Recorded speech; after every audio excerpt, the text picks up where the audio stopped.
welcome back to the Big Green Wall versus the Little C, episode 3. And bit of a free run in this time, I think, innit? Yeah, because we did fatigue management last time, didn't we? So it was a topic. Yeah. But because this podcast is about living with and living well with cancer, we thought we'd just freestyle it this time. Okay. And I think what we decided was probably just to see how your last 3 weeks have been going since we were last on the podcast and what you've been up to, Gary. Yeah, right, good. Okay. So that's it then. Yeah. So should we open the window?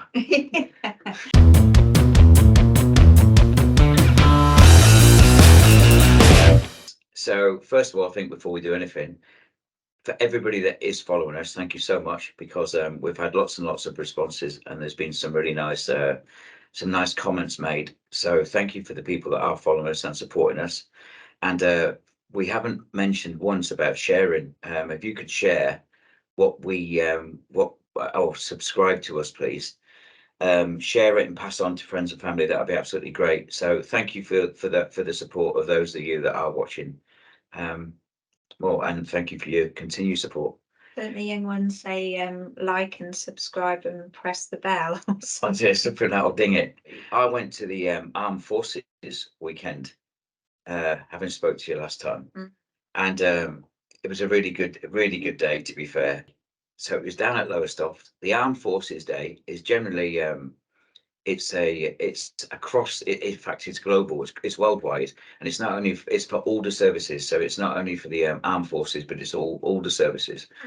So I chose to go down to the East Coast because a friend of mine's got a place called the Lord Kitchener. It's a hotel, and they've taken it on as a project, and now he manages it with his wife.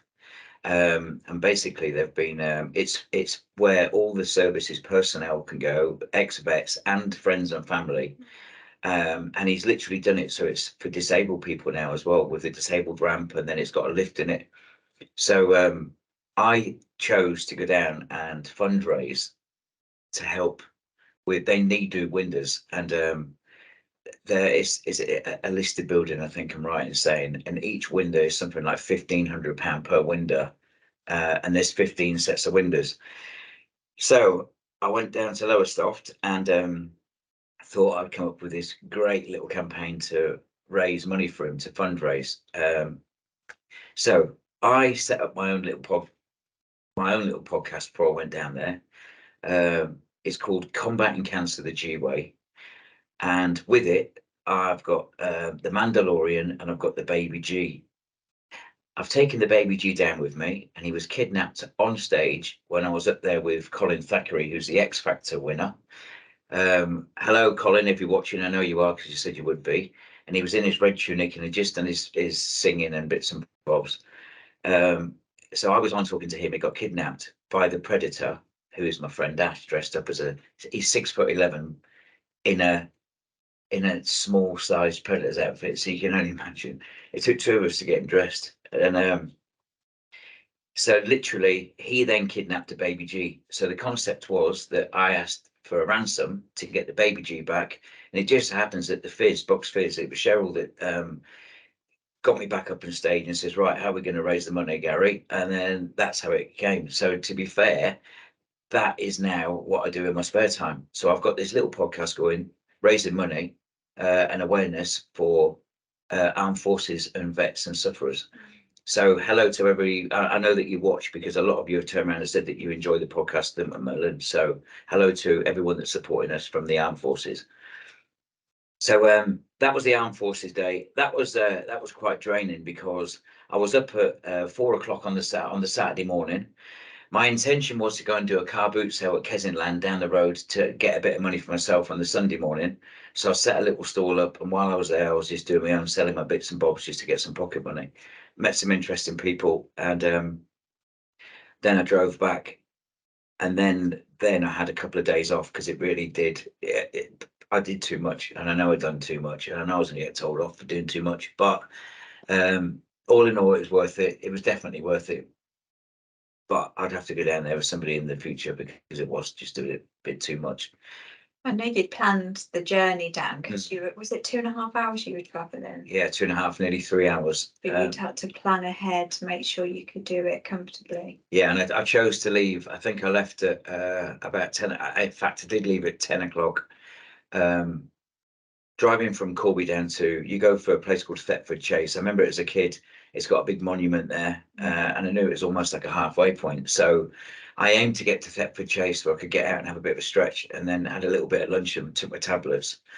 And then I got down there. The drive was not a problem. I didn't think it would go as smoothly as it did, and it was great. That wasn't a problem. I was in bed, admittedly, by about 20 to 9, quarter to 9, I think, on Friday night. And then I was up early Saturday morning. Saturday, oh God, the sun caned me. I took sunblock, but I burned the back of my neck, and I just really struggled as well. And with the patch that I've got on for my fentanyl patch that I've got for my pain relief, I got through 3 patches in one day because it obviously with the heat, it just would not. It come off. To be fair, it's the first time it's happened. So that was a little bit different, asking somebody else to put it on for me. But other than that, everything was fine. I came back on the Sunday, and again, it was about a 3-hour drive. And again, I stopped on the way back to get back. But then I really suffered. It was like it took it out of me on the Sunday, and it knackered me up on the Monday, proper tired.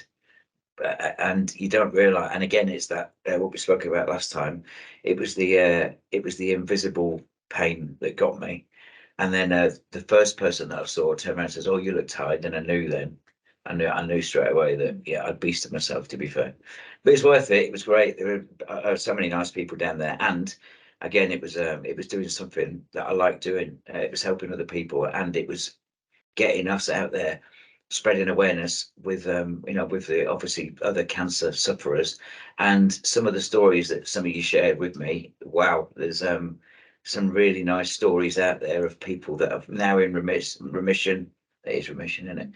That are now in remission, and the people that and there's some really interesting stories which was new to me. So glad that I did it, to be fair. And you were saying about that Cheryl got you back on stage. So to set the scene, so that day that you had set up for Baby G to be kidnapped, they kicked off with Colin Thackeray singing. There was a few other bands that I didn't get to see because I was obviously doing my stall.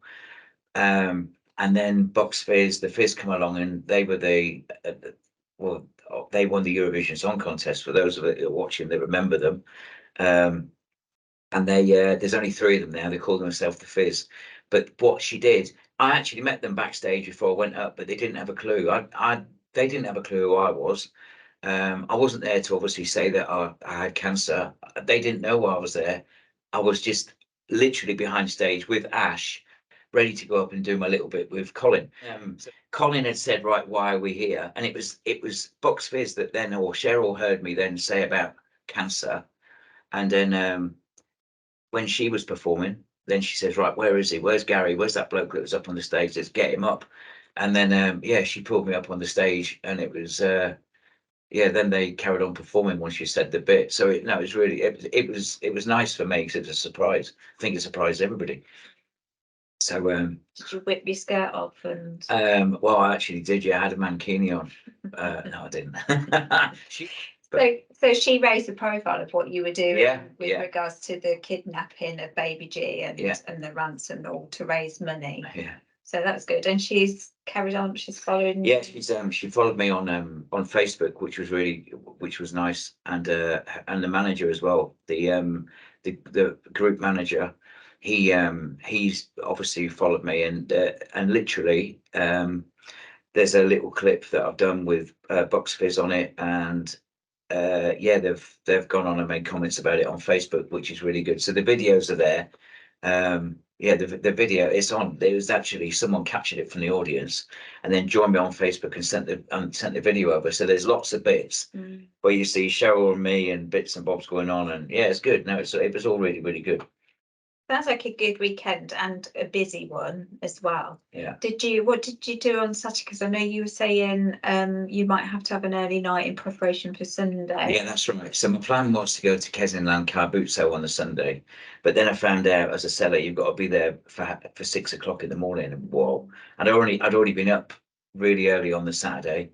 Again, I was back in bed early on the Saturday night because I was absolutely knackered, and I slept all the way through. And then on the Sunday, I chose it to do the car boot sale. Would have been too much.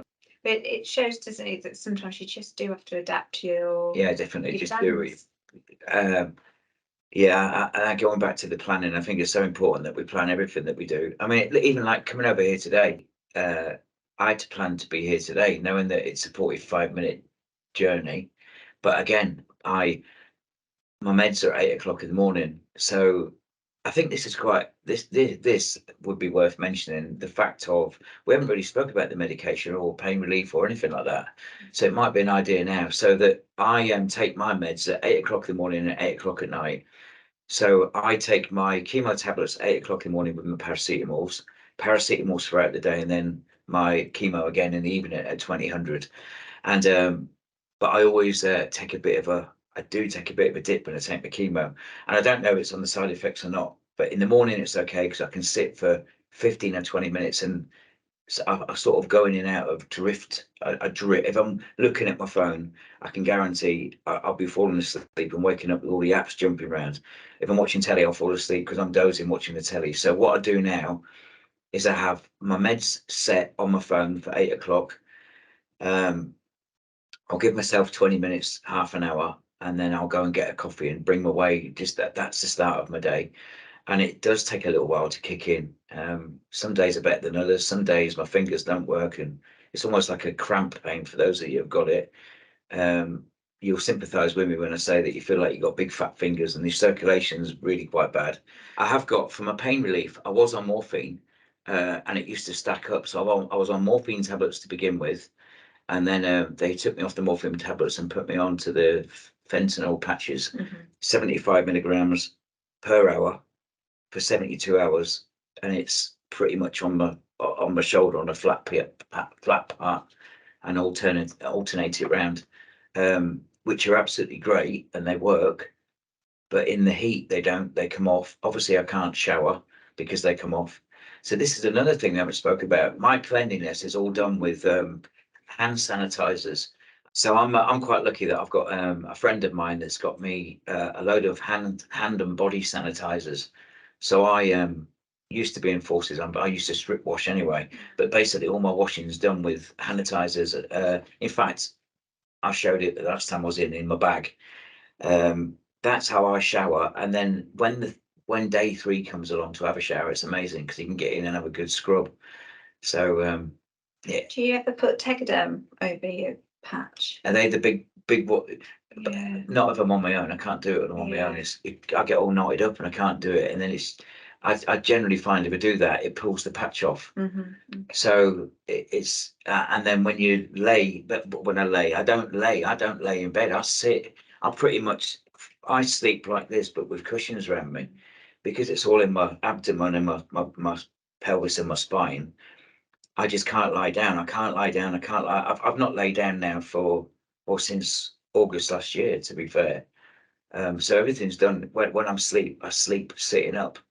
So I've never been one to buy expensive bedding, but I've actually got pillows that were really quite expensive. But that's my comfort. That's behind my back and on my arms. That's how I sleep.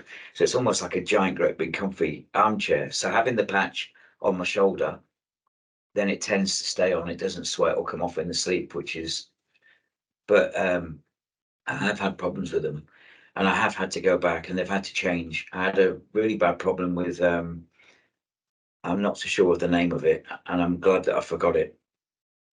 But I had a patch on, and I had really bad hallucinations. I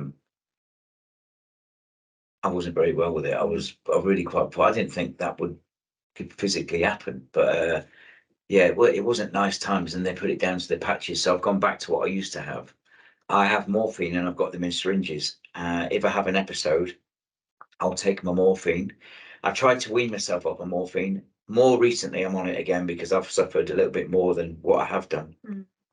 But my by taking morphine, then it promotes constipation, and then I'm having to take something to make me go. So it's just a vicious circle of, and that's why I said before in my fatigue, it's almost like getting that balance. Do you know what makes your pain worse? Have you sort of found a pattern? No, do you know what? Because I haven't done anything out of the ordinary. Everything is 9 times out of 10 now I slip on shoes, because when you bend over, obviously because it's in my midriff, I can't get the shoes on. I know you can get a shoehorn. I'm not at that stage yet. I'll have to use a shoehorn at some stage. So I use pretty much, I can slip my feet into shoes, which is okay. I tend to stay away from lacing anything up. Putting socks on is a nightmare. Just with the actions of my, anything to do with anything around my stomach or my back or my bum. That's what brings the pain on. I tell you what does, see excess stress. Any of us out there, you don't need that stress in your life. If you could have an easy life, which none of us get, for one reason or another, there's always a little bit of something or a distraction that sometimes we can't avoid. If I could avoid little things like that, I feel like my anxiety levels can trigger really quickly. And I think that's because of the medication, as we spoke about before. I've just read an article, a very, very recent article on Facebook, and there's a lady out there, and it's almost like a cry for, it's like she's reaching out. She's got an illness and she's unable to do what she was able to do, yet she's in a group of friends and she's trying to do what they're all doing. She's trying to do the drink, she's trying to put her makeup on. She's actually expressed herself. But I get where she's coming from because of the even when I'm on the mobile phone, mum's a cracker for it, because when I answer the phone, I'll have it on hands free. And it doesn't matter where I am, mum will start saying something, or she'll start talking about somebody, and I'll be like, mum, sat next to the person that I'm with. But I can't hold the phone up to my ear, because it's just it sounds ridiculous me talking about this, but it is. It's just gets so heavy. How can a phone get heavy? In the morning, sometimes when I wake up, I can hear the phone alarm going off for my meds. Sometimes I can't even pick my phone up to turn the alarm off, because I just haven't got that circulation, or I haven't got the strength in my hand. And this is the part that people don't see.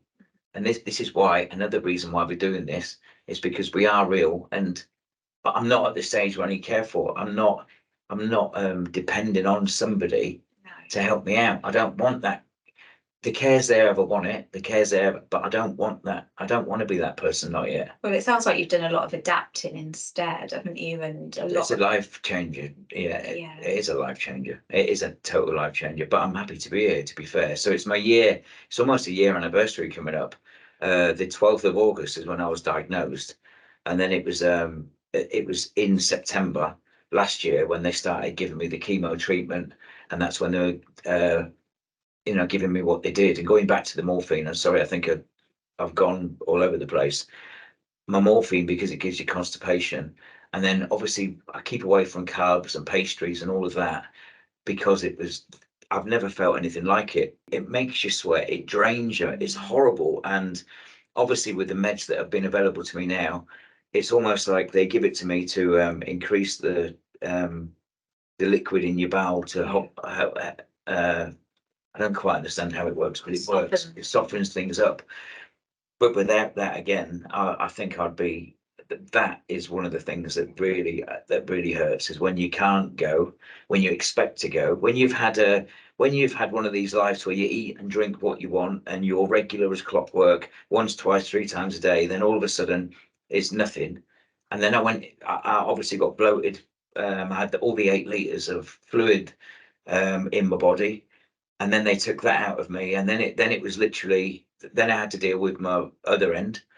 So there's been quite a lot to adapt to, and now it's just a part of normal daily life. And again, it is what it is. And really, I mean, what people don't really know, it's remarkable to the fact that I've been really poorly. I've had 7 days care, from 7 days down to 5 days, from 5 days to 3, to then 1 day a week, to then a weekly assessment, to a monthly assessment now here.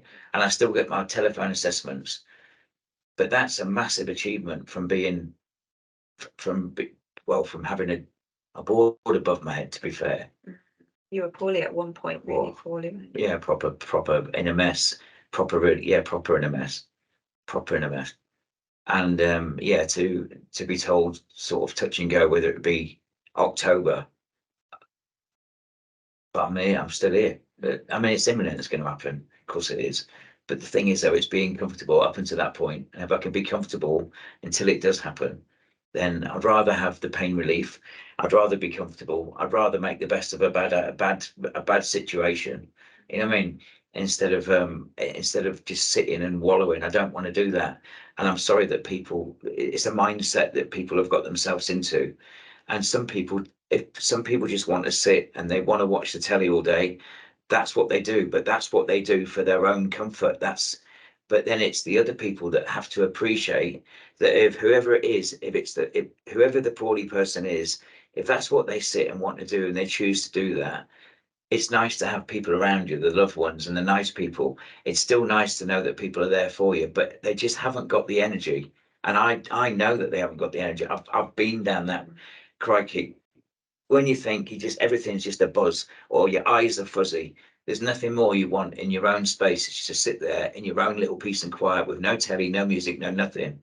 But then there's other times when you really need people around you. So so for the people that are watching, and please be a little bit sympathetic for the sufferer, because none of us tell you how poorly we are. I'm not a needy person, and you'll never know how poorly I am because I'll never let you know how poorly I am. But at the same time I can't do what you do. I can't go out and walk the dog. I can't go out and cut the grass. I can't go out and water a bath. Believe you me, I want to, but I just can't do it. But there's thousands of people out there the same as me that are listening to this thinking, he's right, he's got a point. And it's so difficult to say to someone, oh my God, we just go away, leave me alone. None of us want to say that. But unfortunately, inside our heads, sometimes that's what your head's saying, because you have to do what your body's doing. And none of us asked to be poorly. You know what I mean? I didn't go and buy it from a car boot sale. You know what I mean? That's the thing. But so it is what it is. Just put up with it. And again, this is what we're doing. So I'm hoping that this is helping. I'm hoping that we're all helping. If we can all help somebody, but it's all about awareness, as we said. Yeah. But I really do think that if somebody has got a question about anything, then yeah, why not? Then, or even a tip that they know themselves they've used. That for me, talk about it on the podcast to share with other people. Yeah, absolutely, 100%. Every day to me now is different because every day is a different feeling in my body. So if I'm having top blocks that I've mentioned before, and then I'm taking oral laxative, then obviously that's got to be working somehow. So that's obviously got to be doing something. Then if I'm struggling and I have to do the laxative suppository, so then it's meeting in the middle somewhere. So something's got to give. But at what point do you stop eating? What point does it go? And then there's some sort of reaction inside your stomach, and then you get that pain, and then you think, "Whoa!" And that's when I know, right? I need to be at home. I need to be comfortable. And that's when I do now know my body. But more recently, I'm experienced different pains. I put it down to my patches coming off and more irregular because it was hot, but it's not. And after the news I was given the other day, and then I got asked lots and lots of questions by the doctor who phoned me up this time, and it's almost like we know why. We know now why. It's obviously it's rare. It's head again. So now I've just got to deal with it. So but now it's almost going through another phase. I've been over to Cynthia Spencer. They took me over. They've done me a reassessment. On my actual podcast, I've done a 7-minute clip of being at Cynthia Spencer, and you know, when I run it back and I've watched it and it's out and it is live on YouTube, I've actually seen a difference in myself. I can see it actually hit quite hard that why I was there and what they've done, and I had to take heed of.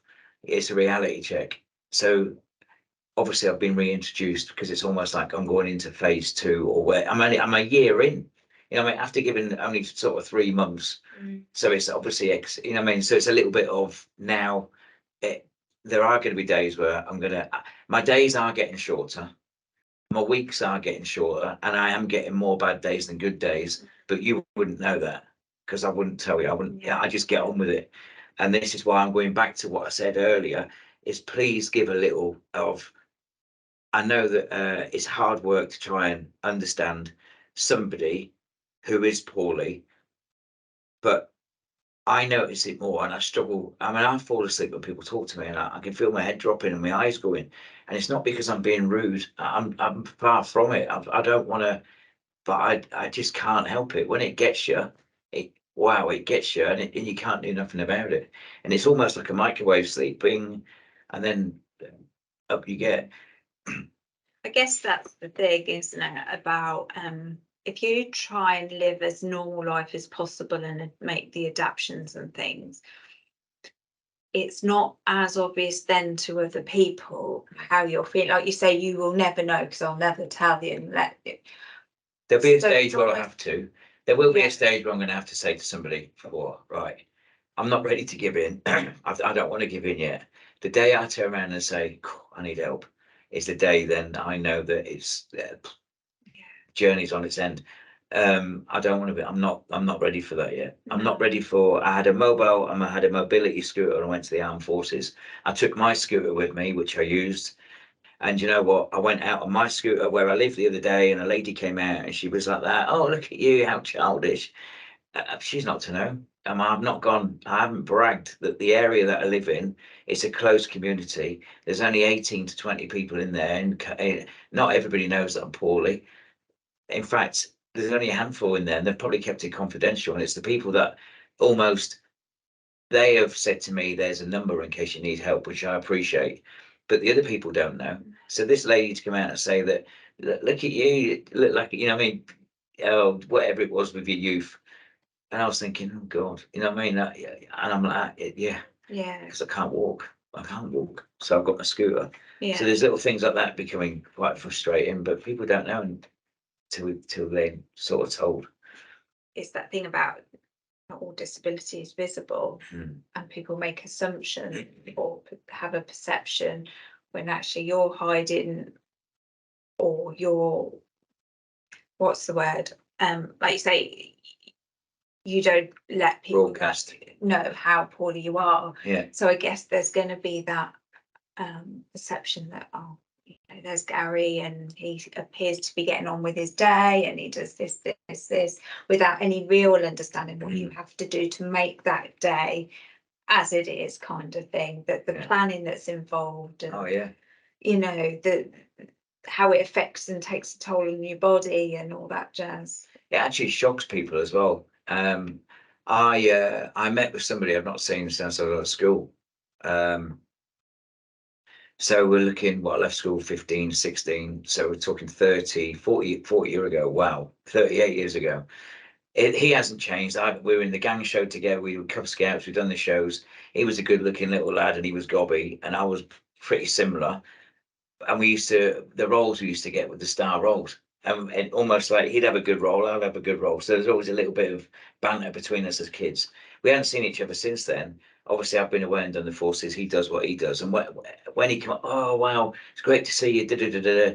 Then when he learned that I had this, he was a complete boff. He was an emotional wreck because it was a shocker that but looking at me, you don't see that. No. Yeah, he was actually quite shocked. But again, it does. Yeah, it's just one of them things. It's just, I'd rather, I do need people to know, but I don't want people to know that I'm suffering. Don't know when I'm suffering. I'll let everyone know that it's time for me. I will ask. I'll promise people that I'll ask. I'm not go away and be like a cat and hide under a hedgerow and just go. You know what I mean? I won't be able to do that. But yeah, I'm not prepared to show yet. Do it your way, in your time. I will give a bit of a tip though how I do keep awake. So, as does Must Love Me, because I take all the Love Heart sweets and all the violets, what's the violet sweets called? Parma violets. Parma violets. Oh wow, do you not like them? Oh no, but no, then these aren't little dinky ones. These are like massive. These are like whoa, and I'll sit there, so I can unroll them, and I'll just sit like that, and that's what keeps me awake when I'm watching a film. So I've got shares in Asda with them. Yeah. Right, I've got Morrison's own brand licorice all sorts, because they just seem fresher than everybody else's. So I've got my licorice all sorts. So, and then I've got jelly babies. Everyone loves a jelly baby, but then, and then more recently is popcorn, and it's terrible because now they've actually got a 5 kilo bucket of popcorn. So it's like sat with a bucket. It's like that. And it just keeps you oh awake, my doesn't god, it? yeah. But but there, yeah, it does keep you awake because you're actually doing something. But other than that, if I don't do my sweets or I don't do my popcorn or something, then I'm bye-bye, out of it. It's weird. It is a strange one, but again, it's all about knowing your body. But then it'd be a case of, oh look, I tell you what, I'll come round and see you. Da, da, da. But I'm no good after 6 o'clock in the evening. I have got my routine then, where I am going to eat, I am going to do my meds, and I am just going to sit and I'm going to chill. And I'm not often on the phone. In fact, very, very little on the phone after 5:30, 6 o'clock, because I just don't want to. I'm not closing the world out, but I don't want. I don't know. Sometimes it's energy draining, isn't it? Yeah, it's and it can be. Interact with people. So if you've not got much more energy left in the day and you want to spend Yeah. it on, But that's when I'm vulnerable. And if someone's going to phone me up at 6 o'clock, that's when I'm going to sound slurry or sound like my tongue's big, or it sounds like I'm ill and poorly. And again, it's avoiding people thinking that I'm poorly. I'm not any different to what I was throughout the afternoon. I'm just really tired. yeah, And but people are really good. They don't ring. I mean, they used to ring up and say, how are you? Or I haven't heard from you in a little while. But I just had to put out, and I think I put a message out to everybody. Look, guys, this is as it is. It was almost like doing a newspaper editorial. I was sending out a message. This is what's happened today in hospital. Da, da, da, da, da, da, da. I'll be grateful if you don't get in touch. And look, it's not because I'm ignoring you, but please, I'm in the hospital. I can't get in touch with you. I've got no internet. I haven't got this. And it almost come like a general sort of newscast, if you like. So people have respected the fact that I'm no good before 9 o'clock, 9:15 in the morning, and I'm certainly no good after 6 o'clock at night. Yeah. Otherwise, you do find yourself getting I'll even get ratty with myself, and there's no need to. But I think it's more frustration. It's little things like opening a jar where normally you'd open a jar, but not being able to open a jar of pickled onions, or even doing the old wife's thing and roll it along the floor, run it under the tap, it still won't go. And it's only because there's certain times of day where I just haven't got the energy. Yeah. Yeah, there's lots and lots that people don't see. There is lots that. So yeah, I'm on the Bernie Keefe show at 11:20 on Tuesday the 18th, which I believe is next Tuesday. And yeah, and it's live. It's a live show. So I've been invited in. Really, I've not even had no preparation. I've not spoke to them. I just sent them in and said I was working with you guys with Macmillan, that we got a podcast.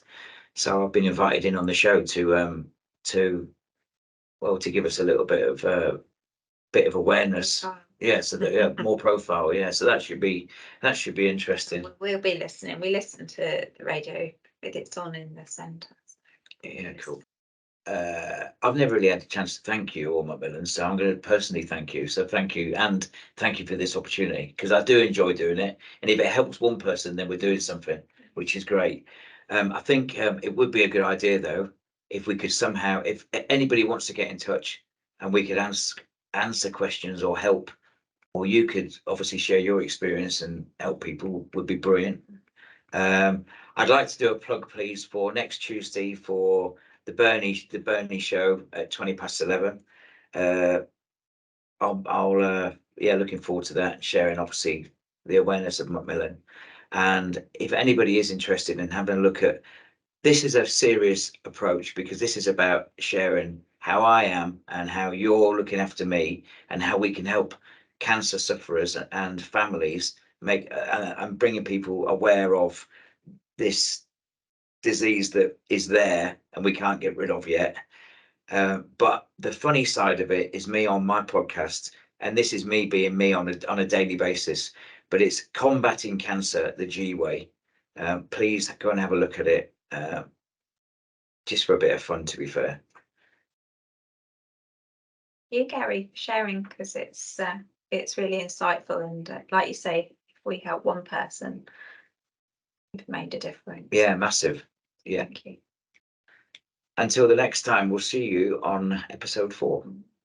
Goodbye.